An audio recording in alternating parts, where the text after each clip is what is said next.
சொன்னீங்க இல்லையா,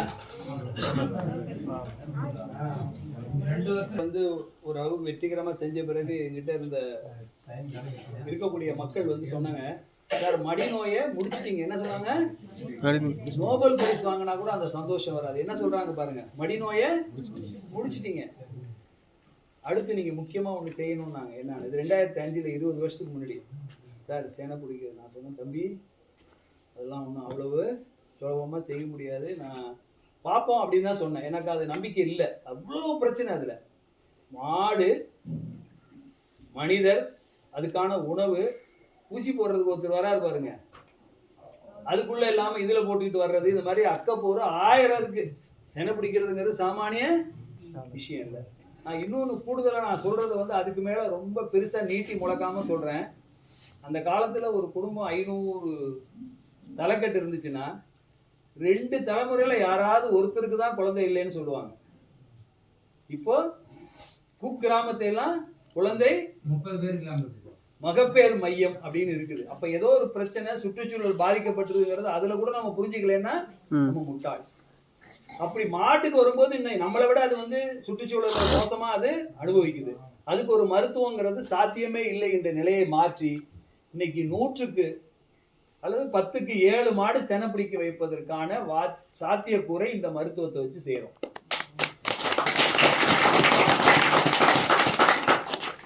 அடிநோய் கண்டுபிடிக்கிறது உங்களுக்கு சுலபம். கழிச்சல் தெரிஞ்சிடும், பெரியம்மை வந்தா தெரிஞ்சிடும், இதுக்கெல்லாம் மருந்து இருக்கு சொல்லலாம். செனை பிடிக்காத எப்படி கண்டுபிடிக்கிறதுங்கிறதுக்கு சொல்றேன், அதுதான் முக்கியம். மருந்து நான் ஒரு சீட் அனுப்பிச்சா அதை பார்த்து நீங்க பண்ணிடலாம். மாடுன்னு இருந்தா காலை கத்துச்சுன்னா கேலண்டர்ல ஒரு கத்தரணைக்கு ஒரு ரவுண்டு போட்டுறணும். சரியா 20 நாள் கழிச்சு தான் அடுத்த முறை கத்தணும். 19 நாள் கத்தினாலும் 21 நாள் போனா அந்த மாடு செனை பிடிக்காது. நீங்க தலைகீழ என்னாலும் பிடிக்காது. 90% பிடிக்கல, 99% பிடிக்காது. ஏதோ ஒண்ணு தப்பி தவறி பிடிக்கலாம். நமக்கு பெருவாரியா இருக்கிறது தான் முக்கியம். அடுத்தது, இன்னைக்கு காலையில நீங்க வரும்போது மாடு வாழை ஒதுக்கி போட்டுச்சு, கொஞ்சம் வலு அடிச்சுது, இல்லை மாற்றி அடிச்சுது அப்படின்னா, நாளைக்கு என்ன, காலையில வியாழக்கிழமை காலையில 10 மணிக்கு கம்முன்னு இருக்கணும். மாட்டு மேல தாவறது, வலு அடிக்கிறது, இந்த வேலை எதுவுமே ரெண்டாச்சா 24 மணி நேரம், இது ரெண்டும் சரியா இருக்கணும் நேர்கோட்டில். 3வது ஒரு பாயிண்ட் என்னன்னா, அந்த வலு அடிக்கிற அந்த திரவம் எப்படி இருக்கணும்? கண்ணாடி மாதிரி. வெள்ளைங்கிற வார்த்தை பயன்படுத்தக்கூடாது. வெள்ளையானா பால், மோர், தயிர், உங்க சட்டை வேட்டி தான் வெள்ளை. கண்ணாடி அல்லது தேங்காய் எண்ணெய் போல இருக்கணும். எப்படி இருக்கணும்? தேங்காய் எண்ணெய் ஊத்துனா நேரம் இருக்கும். அது மாதிரி அப்படியே கீழே வரைக்கும் இந்த பாவு காய்ச்சி எடுத்து பார்ப்பீங்கல்ல, கடல மிட்டாய் பிடிக்கிறதுக்கு கம்பி பதம் அப்படி கீழே இறங்கணும். இந்த 3 சரியா இருந்தால் அப்பயும் பிடிக்காது. அப்படின்னா பிரச்சனையே இல்லையே சார், நாங்கெல்லாம் 3 பார்த்துருக்கோம், ஈஸியா பிடிச்சிருக்குமே. அப்பயும் அப்படி 3 சரியா இருந்ததுன்னா இந்த மருத்துவத்தை ஒரு முறை பண்ணிட்டு அப்புறம் ஊசி போட்டீங்கன்னா 10க்கு 8 மாடு பிடிச்சிடும். இதுல ஏதாவது சிக்கல் இருந்தா இந்த மருத்துவத்தை 2 அல்லது 3 முறை பண்ணா ஒரு 60 அல்லது 70, 10க்கு 6 மாடு உறுதியா பிடிச்சிடும். உள்ள என்னென்ன பிரச்சனைகள்ங்கிறது கொஞ்சம் கஷ்டம், அதுக்கு மேல உத்தரவாதம் கொடுக்க முடியாது. ஒரே ஒரு செய்தி மட்டும் சொல்றேன், எருமை யார் வச்சிருக்கீங்க? எருமை வச்சிருந்தீங்கன்னா உங்களுக்கு பல பிரச்சனை இல்லாம இருக்கும். நல்ல பாருங்க, எருமை வந்து வேற பராமரிப்புகளுக்கோ மற்றதுல எல்லாம் வந்து ரொம்ப பெரிய இது என்னன்னா, ரொம்ப தரமான உணவுகளை பத்தி கவலைப்படாம எல்லாத்தையும் நல்லா மாற்றத்துக்கு இருக்கும். ஈரோடு மாவட்டத்துல கொடுமுடியில ஒரு நண்பர் வந்து மாடு வச்சிருக்காரு, 20 எருமை வச்சிருக்காரு. 4 வருஷமா 10 எருமை செனை பிடிக்கல. வெட்டுக்கு ஏத்துறதுக்கு தயார் பண்ணிட்டாரு. பசுமாட்டை விட எருமை மாட்டுக்கு நல்ல விலை கிடைக்கும். ஒரு 25,000 30,000 தரேன்ட்டாங்க. ஏத்துறதுக்கு முன்னாடி நம்ம வீடியோ பார்த்துட்டாரு. சரி இதை பொண்ணு பார்க்கலான்னு பண்ணும்பொழுது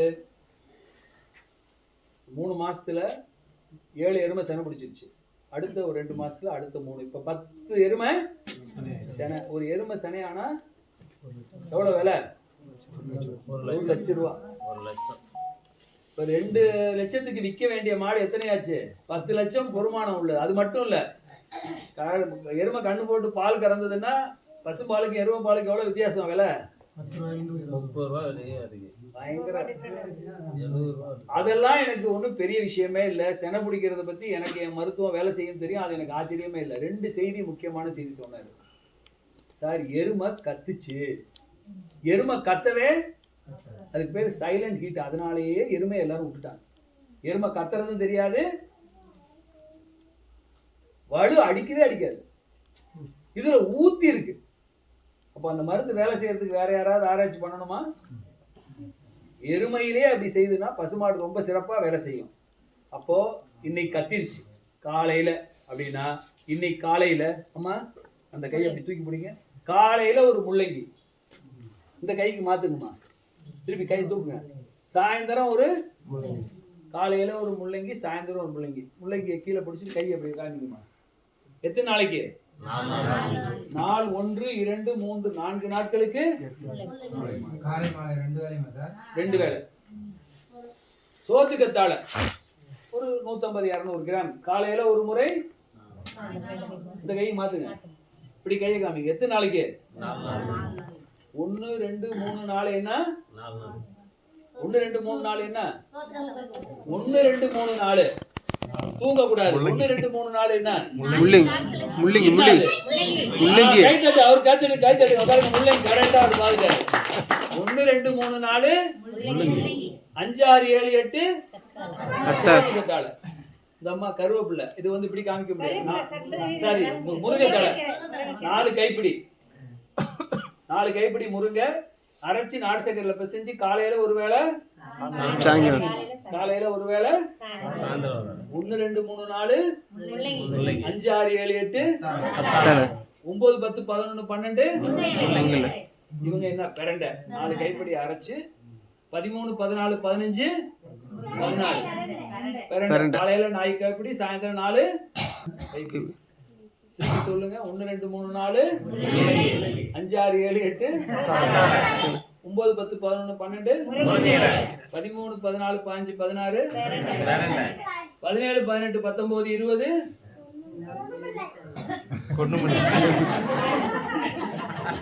ஒன்ன வச்சு கிளாஸ் எடுக்க முடியாது. ரொம்ப ஷார்ப்பா இருக்க. நான் சொன்னா இல்லையா?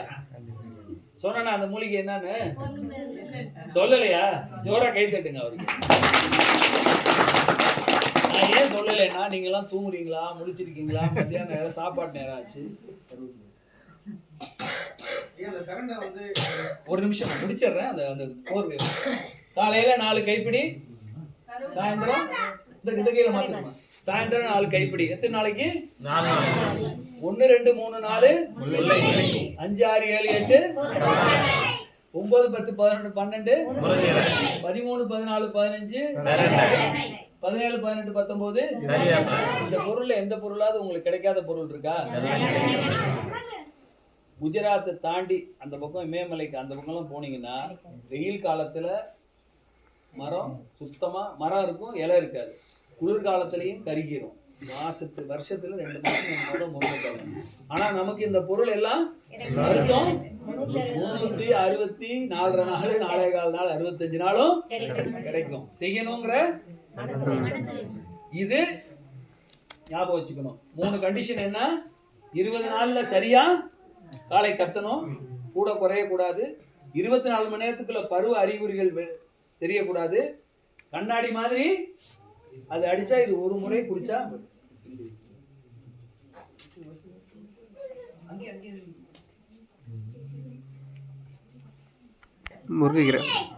கேட்டவங்க சொல்லலாம். நீங்க 2 பேரும் இங்க வாங்க.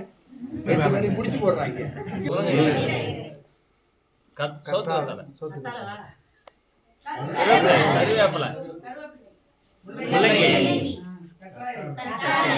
இப்ப இப்படி எல்லாம் மனசுல உங்களுக்கு இது ஒன்றும் மனப்பாடம் பண்றதுக்கு ஒன்றும் கஷ்டம் இல்லை இல்லையா?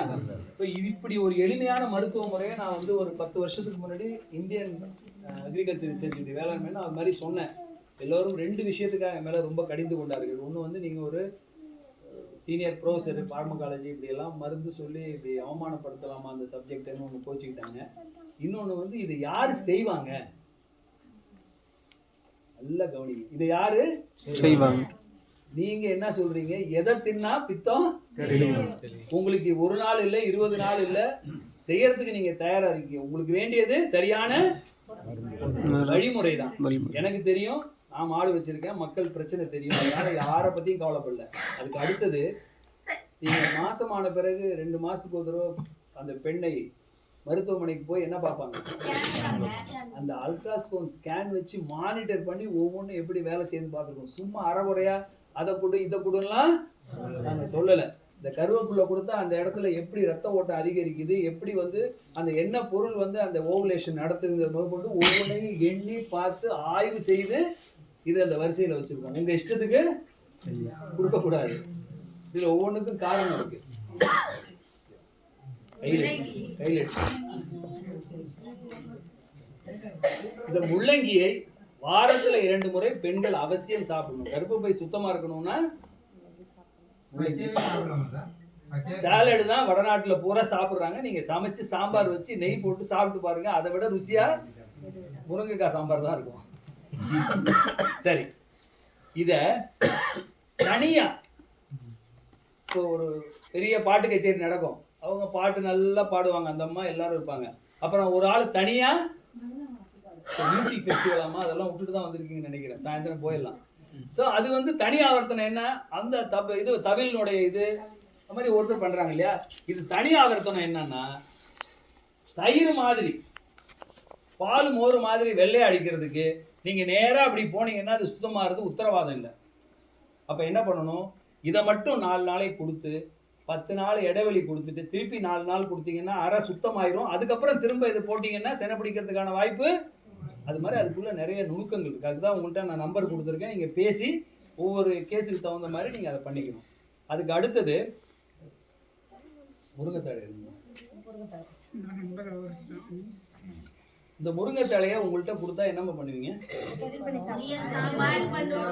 என்ன பண்ணுவீங்கன்னா எனக்கு செஞ்சு காமிங்க. இப்போ நான் நீங்க செய்யறத நான் செஞ்சுட்டேன். இலையை உருவி இங்க இலை இருக்கு, இதுல என்ன இருக்கு, இது என்ன பண்ணும்? அப்படிதானே? இந்த மாதிரி செய்யக்கூடாது. இந்த இலையை என்ன பண்ணணும், சமைக்கவே கூடாது, வணக்கணும். தண்ணீரை ஊத்தி வேக வெந்து கெட்டது அகத்தியை மட்டும்தான் வேக வச்சு சாப்பிடணும், இல்லைன்னா அது வயித்தால போகும். அகத்தியை வேக வச்சு தண்ணியை கூட தேங்காய் போட்டு சாப்பிட்டு நீங்க நிம்மதியா இருக்கலாம். அகத்தியை நல்லா வேக வைக்கணும். முருங்கைக்கீரையை வேக வைக்கவே கூடாது. குச்சி உரிமை குச்சி கொடுக்கணும். நான் வந்து என்கிட்ட என்னுடைய ஆசிரியர் பூண்டி காலேஜில் கெமிஸ்ட்ரி வந்து ஒரு நாள் திடீர்னு 5 பேர் அனுப்பிச்சு விட்டாரு. 3 பொண்ணுங்க 2 பசங்க. என்னன்னா என்ஃபில் படிக்கிறாங்க, நீங்க தான் டாபிக் கொடுக்கணும்னு. ரொம்ப கொஞ்சம் நல்லா அந்த பக்கம் வச்சு உருவுங்க கீழே. அவங்க கூட்டுறதுக்கு பிரச்சனை இல்லாம சேர்த்து கொடுங்க. அவங்களுக்கு போய் காலேஜில் படிக்கிற பசங்க பொண்ணுங்க எல்லாம் வந்து 17, 18, 19 வயசு ஃபர்ஸ்ட் இயர்லேருந்து 3rd இயர் வரைக்கும் எடுக்க சொன்னேன். யாருக்கும் நோய் இல்லை, எதுவும் இல்லை. கிளினிக்கல் லேபில் கொடுத்து பார்த்தா ஹீமோகுளோபின் எவ்வளோ தெரியுமா இருந்துச்சு? பொண்ணுங்களுக்கெல்லாம் 6.8, பசங்களுக்கு 7. நான் நம்பவே இல்லை. அதனால தான் மாசமான பொண்ணுங்க வந்து 3 மாசத்துக்கு ஒரு தடவை போய் 13 இருக்கணுமா, 14 இருக்கணும், 13 மாதம் குறையாம இருக்கணும். மாசமா இருக்கும்போது 13 குறையாம இருந்தால் தான் குழந்தை நல்லா வளர்ச்சி இருக்கும். இப்போ என்ன பண்ணணும், ஒரு கை இந்த ஈர்க்கை எடுத்து தண்ணியில் சும்மா பேருக்கு ஒரு அலசிட்டு கத்திரிக்கோள் இல்லைன்னா அருவாமனையில் சின்னதாக போட்டு கொதிக்க வச்சு இந்த சாறை நேரடியாகவோ இல்லை வேற எந்த பொருள்லையோ போட்டு 15 நாளைக்கு காலையில் 200 மில்லி, சாயந்தரம் மிளகு சீரகம் பூண்டு, அது தவிர வேற பட்டாசு கிராம்பெல்லாம் போடக்கூடாது. போட்டு இதை நீங்கள் ஒரு பெண்ணுக்கு கொடுத்துட்டு 8 இருக்கிற ஹீமோகுளோபின் 13 வரலைன்னா இந்த வைத்தியத்தையே விட்டுறலாம் எல்லாரும்.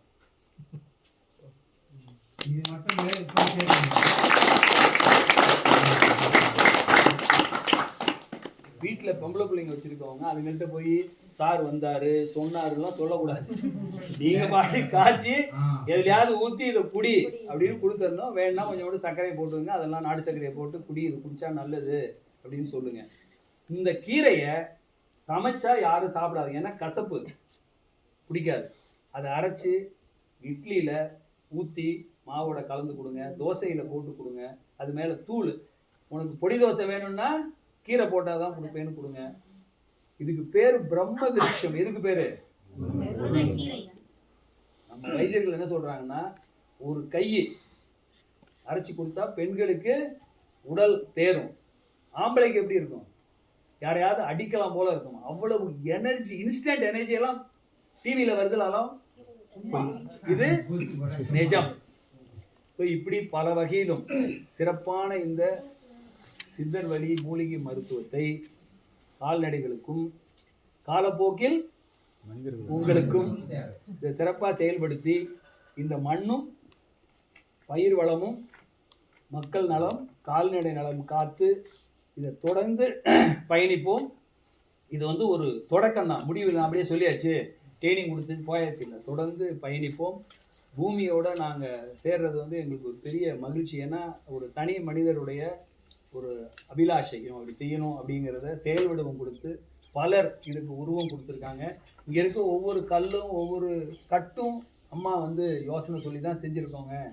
அவங்களுக்கு அப்படி ஒரு யோசனை வந்துக்கிட்டே இருக்கும். ஒரு சாலை அமைக்கணும்னா சாலை வந்து இப்படியே நேராக கோடு போட்ட மாதிரி இருக்கக்கூடாது, வளைஞ்சு நெளிஞ்சு தான் போகணும். ஏன்னா இயற்கை எப்படி இருக்குதோ அப்படின்னு அந்த மாதிரியே ஒரு ஒரு உரத்த சிந்தனையோட ஒரு செயலாக்கம் செய்யக்கூடிய ஒரு அற்புதமான பெண்மணியினுடைய ஆசைகள் நிறைவேறக்கூடிய இருக்கக்கூடிய இந்த பூமி மையத்தில் உங்களை எல்லாம் சந்தித்து பேசுவதற்கு வாய்ப்படுத்த நண்பர் பாஸ்டர் நன்றி கூறி உங்களை அனைவரையும்